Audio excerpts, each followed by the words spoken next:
Thank you very much, dear Lukáš, the unique Slovak student in Bruges. Srdečne ďakujem. It's truly an honor to be introduced by fellow Slovak representing a new generation of Europeans and the future of the Union. Dear Federica, Rector of the College of Europe, dear Mayor, dear GDV, dear Directors of Studies, dear Professors, distinguished guests, and most importantly, dear students of the prestigious College of Europe. It's indeed a privilege to be here in the magnificent city of Bruges for Maroš promotion closing ceremony. When I learned that this year's promotion was dedicated to the father of Portuguese democracy, I was thrilled. Maroš is an example of vision and resilience. He relentlessly opposed dictatorship, fought for freedom of his country and its people, and led them into the forerunner of today's European Union. As someone who lived a great part of his youth behind the barbed wire fence, Churchill's infamous Iron Curtain, I can truly relate. When retiring from politics, Maroš said, "If I had been living in a democracy instead of spending 32 years in and out of jail, running from police and conspiring in secret, I could have achieved a lot more for Portugal." What a statement, what an inspiration for all of us. Dear students, I know that you too find inspiration and moral compass from the great Europeans of our history. Though our continent's political, economic and social landscape has changed profoundly, out of the fences and division of the past has come today's unity and solidarity. I know that all of you will give your very best to carry on the torch for your countries and the European Union.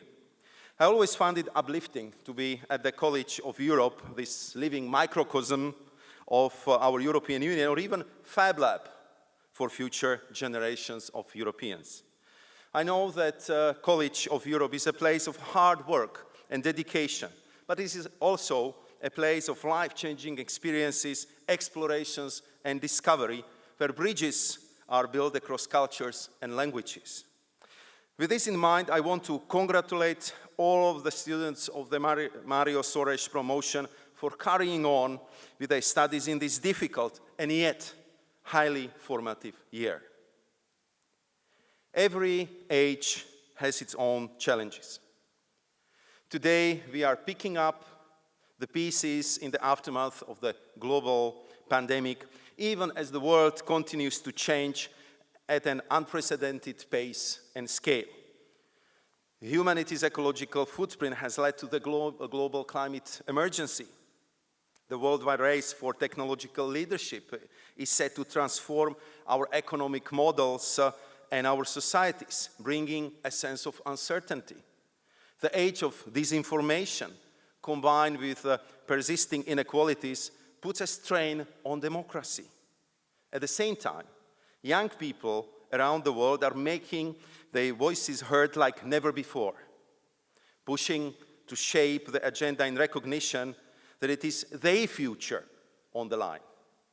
We know that our actions today will define the role and nature of Europe for the rest of the 21st century, and whether new generation, including yours, will be better off than their predecessors.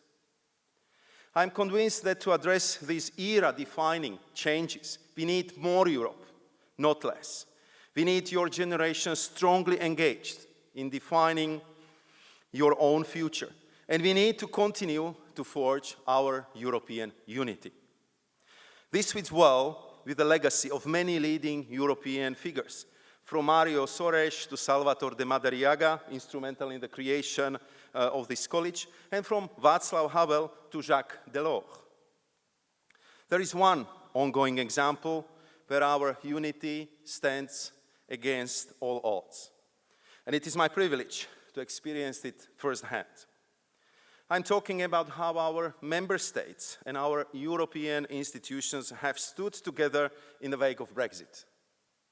I promised the rector, dear Federica, that I would try to describe today how I see our deep-rooted relations with the United Kingdom. To start, we must go back some 33 years, a year before the fall of Berlin Wall, when the UK Prime Minister, Margaret Thatcher, came to this college to deliver her famous Bruges speech on Britain and Europe.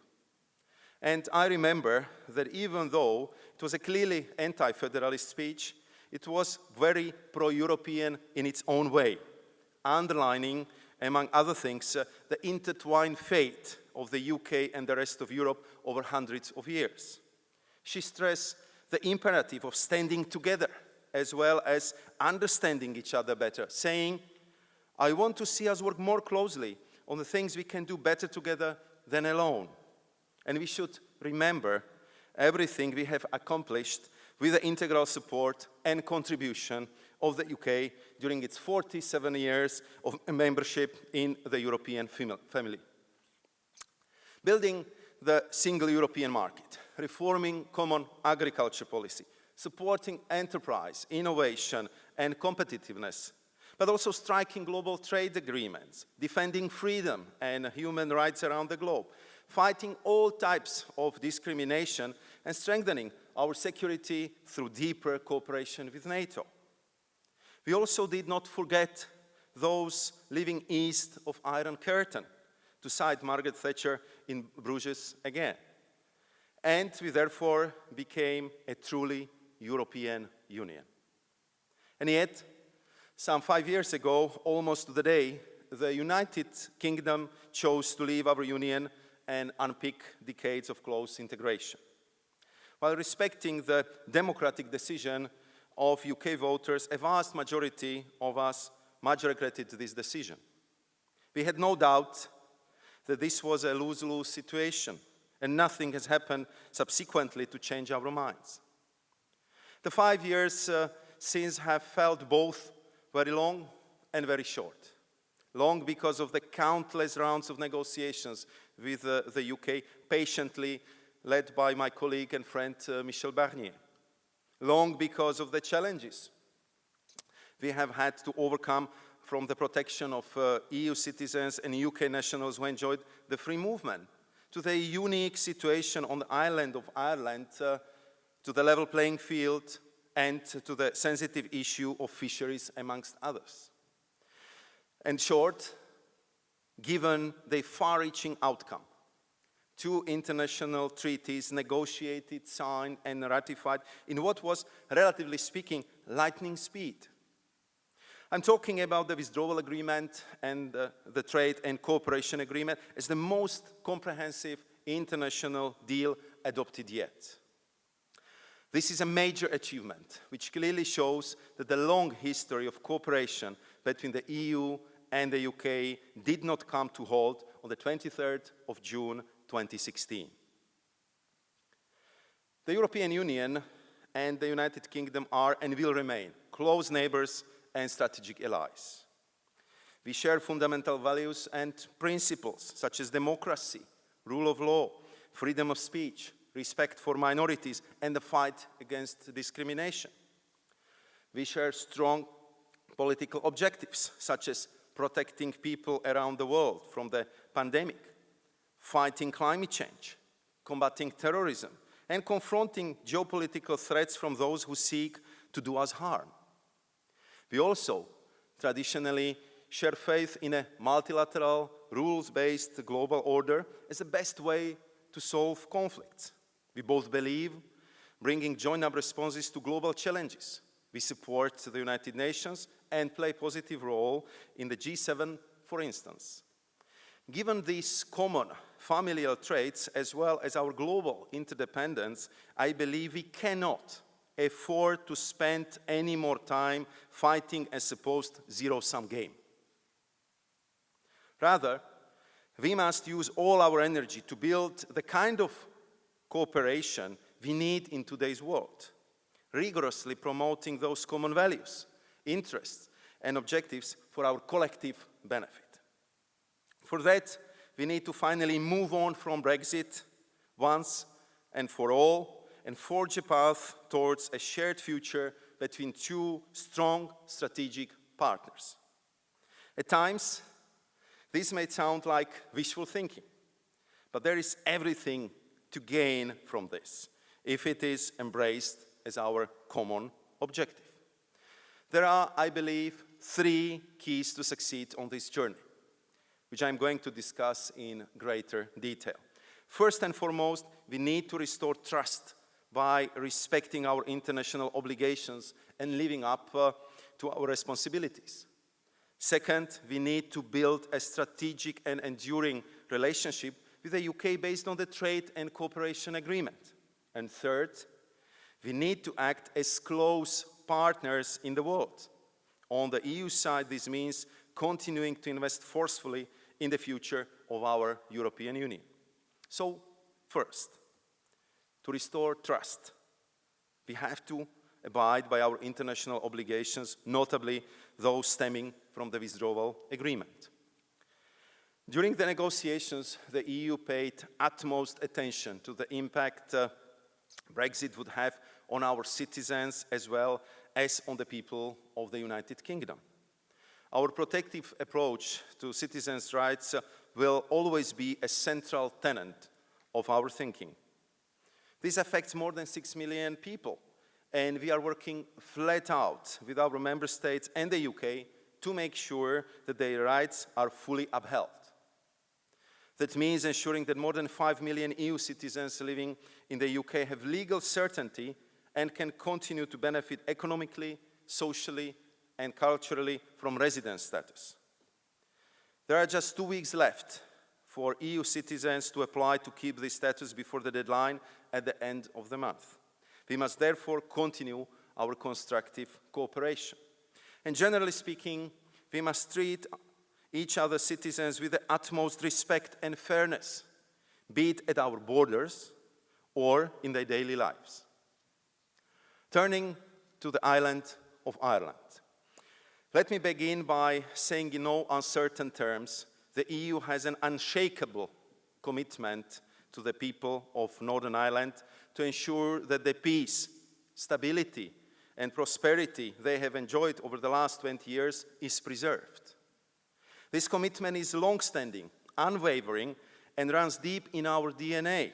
The European Union is at heart the peace project itself. I will never forget the images I saw 23 years ago of the signing ceremony of the Good Friday Belfast Agreement.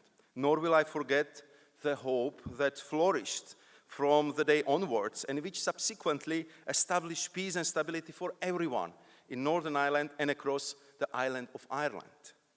We have supported this process in Northern Ireland through the peace programme, with almost €1 billion in funding since its creation in 1995.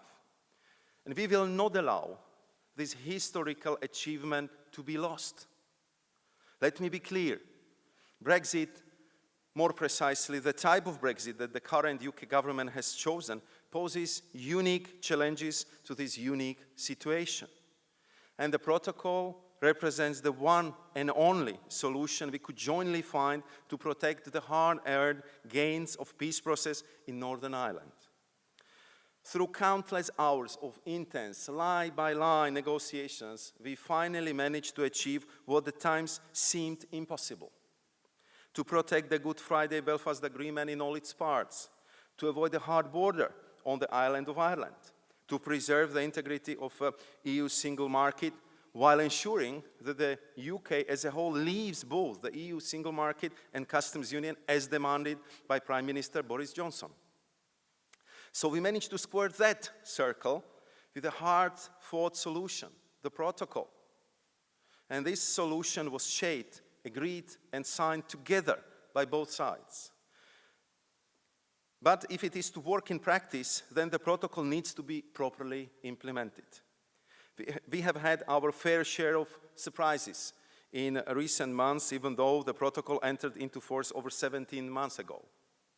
So the UK must now show unwavering commitment to the implementation of the protocol, as opposed to continuously putting it into doubt. There must be a genuine determination to make the protocol work, rather than looking for ways to erode it. And there must be an end to damaging unilateral action in favor of joint action through joint bodies. I welcome that the UK is recognizing the value of this approach on one of the outstanding issues, the supply of chilled meats from Great Britain to Northern Ireland. Because what the protocol truly embodies is trust. It marks the first time that the EU has entrusted the control of its economic border to an outside partner. In practice, we agreed to adjust the rules of the single market for the sake of a compromise beneficial to Northern Ireland, allowing it to stay inside the single market for goods. This is a major concession from the EU, made with an eye firmly on protecting stability in Northern Ireland. On its side, the UK agreed that Northern Ireland would remain aligned with the EU rules on goods, accepting that this would mean checks on goods moving between Great Britain and Northern Ireland. Everyone around the table understood what these compromises meant in practice. The EU will not and cannot accept this delicate balance being unilaterally changed or disapplied because of buyer's remorse. I am, of course, acutely aware of how some in Northern Ireland feel about the protocol. I know and understand the complexity of identity in Northern Ireland. On that point, let there be no doubt that the protocol has no impact whatsoever on the constitutional status of Northern Ireland. This is made clear in the first article of the protocol. And it should be even more evident when I say that contrary to what some suggest, the EU has no interest in interfering in the UK's internal affairs. I'm also acutely aware of some of the issues we are currently seeing in the implementation of protocol, in particular when it comes to controls of goods between Great Britain and Northern Ireland. That is why I continue to speak regularly to businesses, civil society, and politicians in Northern Ireland to have a full understanding of the situations on the ground. That is why we warn against divisive politics. And that is why the EU has shown from the very beginning that we are willing to find creative solutions when required. For instance, we stand ready to go beyond the flexibilities in existing EU law on the continued supply of medicines to Northern Ireland, something I personally take very seriously in this time of pandemic. This is my direct response to those in the UK suggesting that the EU is too legalistic, ideological, or inflexible. We turn our rules upside down and inside out to find solid solutions to outstanding problems. But these solutions will only work if they are taken up. Many stakeholders on the ground, for example, have called for the UK to take up our offer to align dynamically to the EU rules in the field of public, animal, and plant health. This would see 80% of checks required under the protocol disappear in a flash. I have even proposed a temporary deal, so both sides can take stock when the UK's future trade agreements with other partners begin to apply. To refuse such an option from the outset represents somewhat of an ideological nature rather than one focused on a real willingness to find workable solutions. My colleagues in the EU and I will continue to engage tirelessly to ensure that the people of Northern Ireland can benefit from the stability and predictability afforded by the protocol. Because at its heart, the protocol also represents an opportunity. I remain convinced that Northern Ireland can benefit immensely from having unparalleled access to two of the world's largest markets, with more than 500 million consumers, a powerful magnet for foreign investors. So I want to see the joint held investment conferences to install confidence in the business community in Northern Ireland and pave the way for further opportunities. But we cannot do this alone. It has to be a joint endeavor between the EU and the UK. this should be stating the obvious. The protocol as a cornerstone of the withdrawal agreement is an international agreement, a commitment willingly entered into, a set of legally binding obligations. Hence my clear message to our UK counterparts in recent days. We are at the crossroads. Now you have a choice of which path to go down. Either we are working together with the UK abiding by its international obligations and engaging in a good faith, or the UK continues to take unilateral action. If the latter path is chosen, I fear a downward spiral in our relations, which would take our joint attention off the strategic partnership. And in this case, the EU will not be shy in reacting firmly and resolutely to ensure that the letter and the spirit of the protocol are respected. Let me be clear.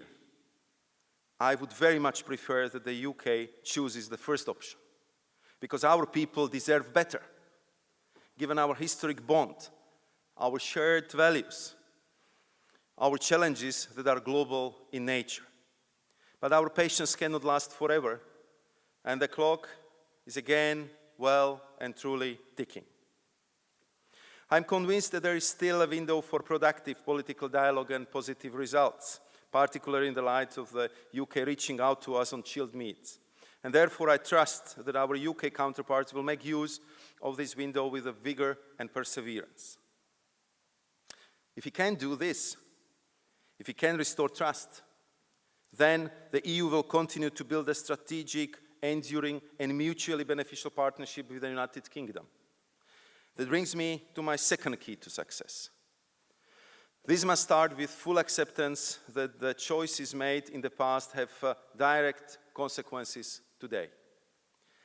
We have inevitably seen some disruption to normal economic and cultural life since the start of this year.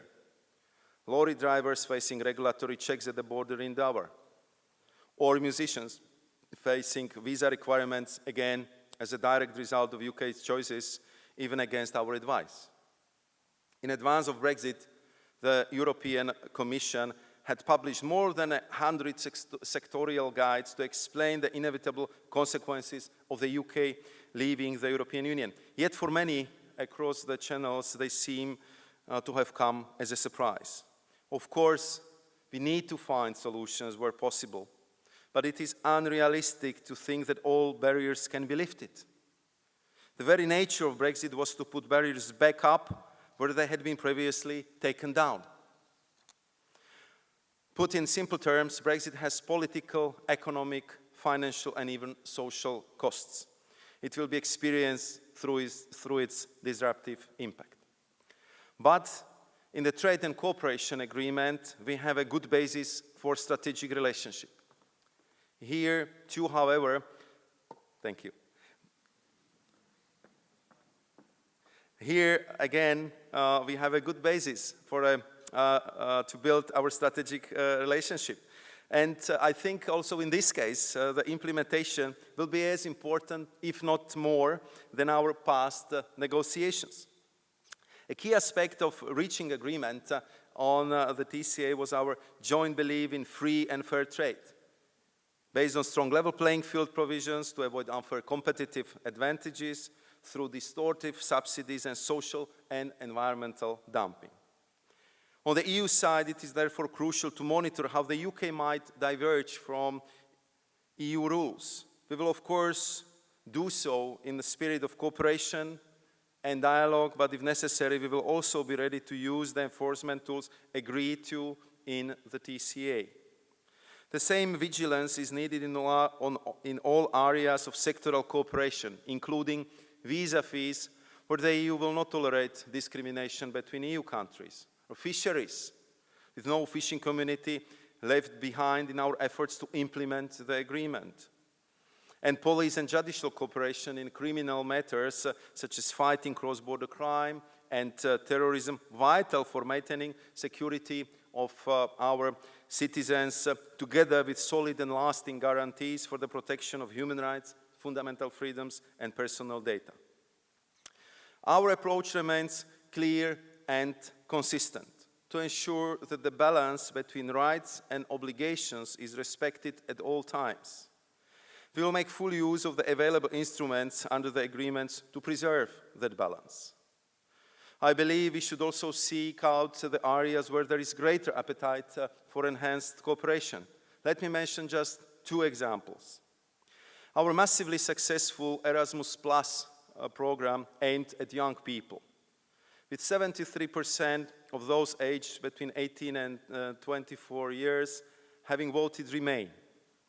It seems natural that they would want the kind of exchange opportunities offered by Erasmus+.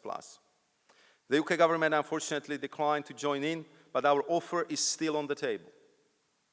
Foreign policy, security, and defense is another example, as this is an area that was supposed to be part of our new relationship according to the joint political declaration from 2019, but again, to no avail. So there are opportunities for enhanced cooperation, but as the ongoing European Football Championship has illustrated, it takes 2 teams to play the ball, as is currently happening between Sweden and Slovakia. My 3rd key to success is investing in our future. After all, the more prosperous and robust the 2 partners are, the stronger our strategic relationship will be. On the EU side, we are taking unprecedented steps to strengthen our union, and we will continue to do so.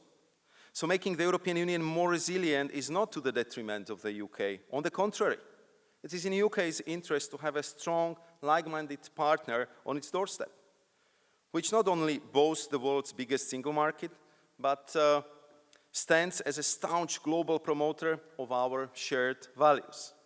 And the same arguments apply the other way around. Hence, our interest in working in close partnership with our British neighbors. This is vital, especially in the world where democracy increasingly finds itself under pressure from many sides.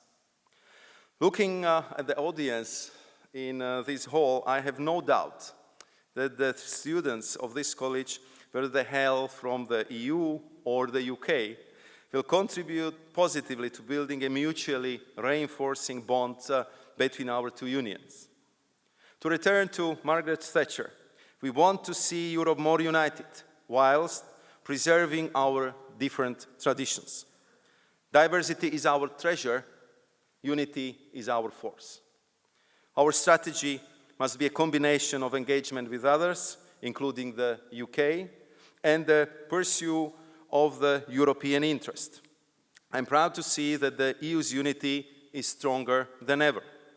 In the wake of Brexit and in the face of the current pandemic, we have shown the strength of working together as a union of 27 member states for the common good.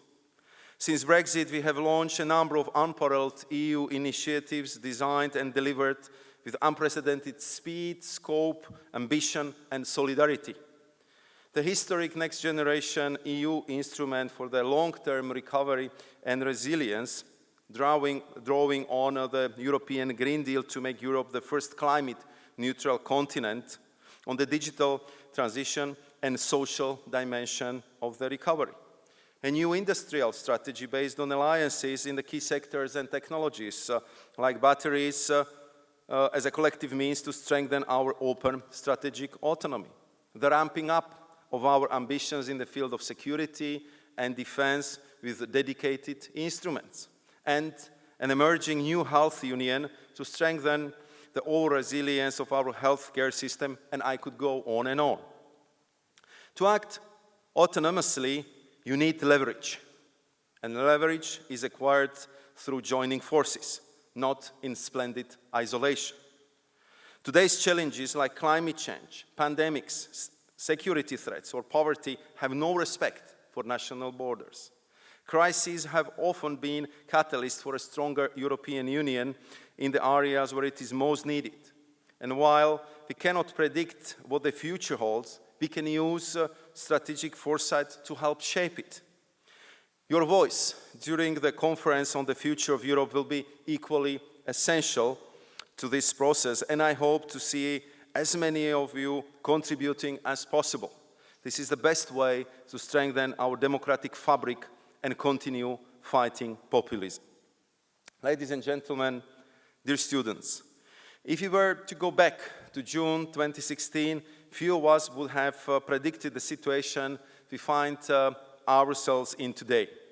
But there is no use in endlessly revisiting the past. The decision taken then and subsequently have already been made. Brexit has happened, and it has consequences. Arguing to the contrary is a fallacy. We must therefore look to the future and to rebuild an EU-UK partnership primarily based on trust. For the EU, and contrary to the doomsayers' predictions, Brexit has bolstered our unity among the member states, in the Council, and with the European Parliament.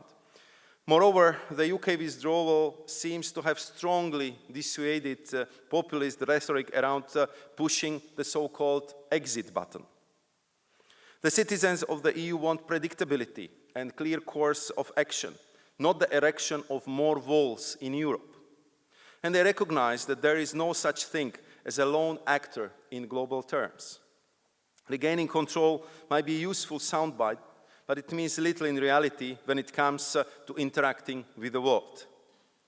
I truly believe that present and future generation of Europeans, some of whom sit before me today, recognize the potential of enduring partnership between the EU and the UK to build a better and more resilient future for us all. It will be a future in which we are not takers but shapers, playing a full role in the world, with a trust as our main social currency, trust based on dialogue, mutual understanding, and the sturdy foundation of knowledge and evidence. Dear students, when Portugal joined the EU, Maroš imagined the future of Europe in a troubled world as one of solidarity and unity, one of peace and stability. With your talent, with your bridge-building ability, with your active engagement, I'm convinced that each one of you, wherever life takes you, will strive to keep the European dream of Maroš alive. Long live Europe and long live its college. Thank you.